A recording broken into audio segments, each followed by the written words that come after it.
you're going to be facing Max Holloway for an interim title. If I'd asked you this question, how do you feel about facing Max Holloway for an interim title a week ago, would you have thought I was a crazy person? Did you even know this was a possibility? No, this wasn't even like in the realm of. When I was sitting back and getting frustrated and thinking about the fights that could be available, and think about even thinking outside the box, you know, this was a fight I never put together. It really just came together out of nowhere, and here we are, man. Contract signed. It's happening April 13th. Well, I'm sure you're appreciative of the opportunity, and I know you take Max seriously as an opponent. It is a little weird that they went with him versus Tony Ferguson. What do you make of him jumping up to the weight class? And here's why I bring it up. It's not like it's not a good fight. It's a phenomenal fight. It's just what happens if he wins. I just worry that there could be chaos across a couple of weight classes. What do you make of that? Yeah,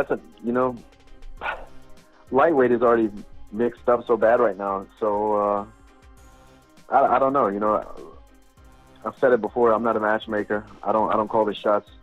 I just prepare and fight the guys after I sign the contract.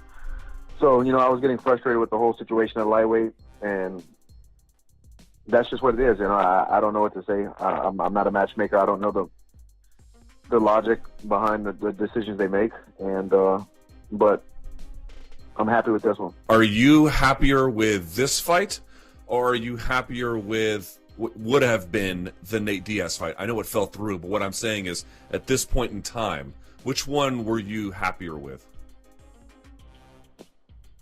They're both huge fights, but for sure this fight here.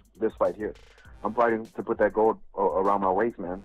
It's going to be, you know, a crucial part of my career, a crucial part of my legacy. And after I get that belt wrapped around my waist, April 13th, one more step to fight the current champ and make it real, be the undisputed world champion. That's the goal. When I set out to start fighting, that was the goal. The goal was never about money. You know, obviously motives change when you're 30 years old and you have a kid and stuff like that. Now I'm fighting for money and fighting for my family and fighting for a lot of other reasons. But when I set out to start fighting when I was 17 years old, it was to be a world champion.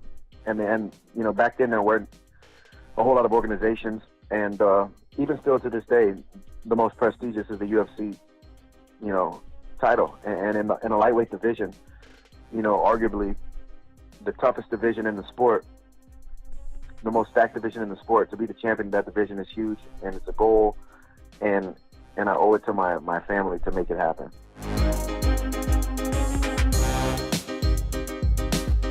Nevada State Athletic Commission just announced that Dillon Davis will be receiving a 7-month suspension as a result of his part in the UFC 229 post-fight melee. He's also been fined $7,500. That's U.S. dollars.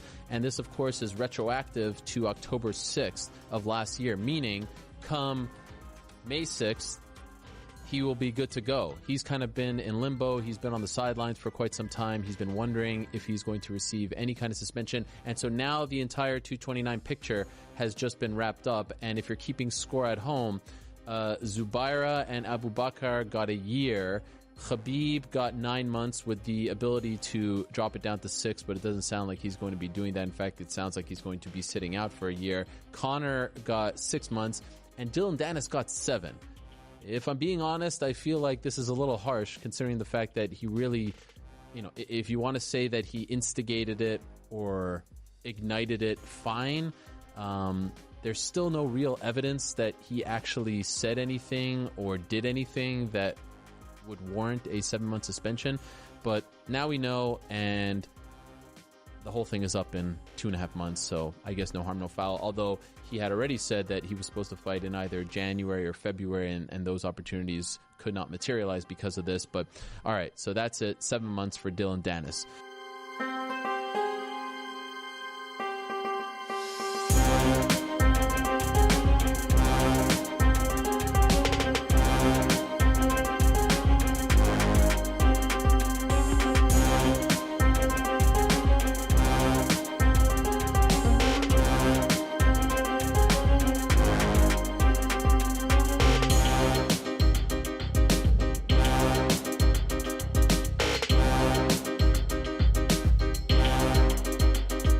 seem like the UFC is having a hard time finding you, not even the right matchup, any matchup? Yeah, it's been difficult. Okay.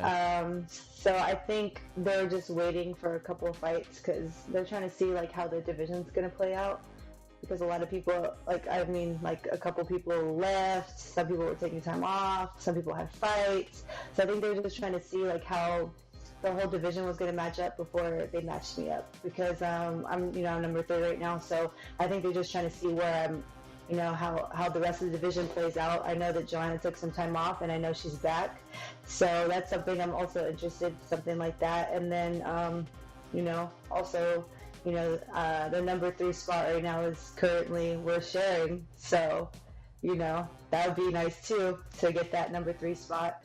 Okay, so first off, when you say that they're having some trouble, what do you mean by that? Have they actually gone out to people and offered them fights against you, and they've turned it down? Yes, there has been a few. Okay, so a few. I don't know. Yep, I don't know. I don't know. That's what they're telling me. Right. But I'm just taking their word for it. So for me, I'm like waiting for that matchup that will scream like, "Hey, give Tatiana that title shot," And I think that is either Joanna or Nina, and so that's what I'm waiting for. And you know what? I want to beat.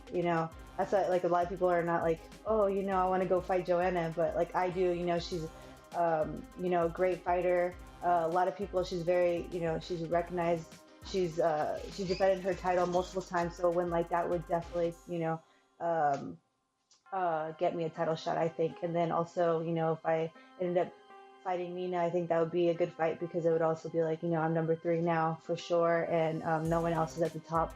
And then I'd probably fight the winner, and then of whoever wins the fight, and then I would end up maybe fighting Joanna for like a defense or something once I win that title. And so if that's the line of thinking, just based off of how the UFC has done this in the past, it feels like Joanna probably wouldn't be your next opponent, only because, let's say Rose wins on May 11th, and then she beats you, who's a top contender. They're not going to give Joanna another crack at Rose, who's, she's already lost to her twice. So it feels, if I'm just doing the math correctly here, it feels like you versus Nina is the fight that makes the most sense, because the winner is a fresh matchup for Rose, the champion, right? Yeah, I think that's the match to make. I really do. I think that's the match to make, but I don't really know where she's at. I don't know what she's doing. So I'm waiting for that. But like I said, so it really doesn't matter to me. I just want to beat number 2, number 3. I want to beat that. I think a lot of people want to see me fight Joanna because she's so, she's so well known. She's so good, and I think that's something that they want to see, but I don't know if that's something that the UFC wants to do. But I'm good with either fight.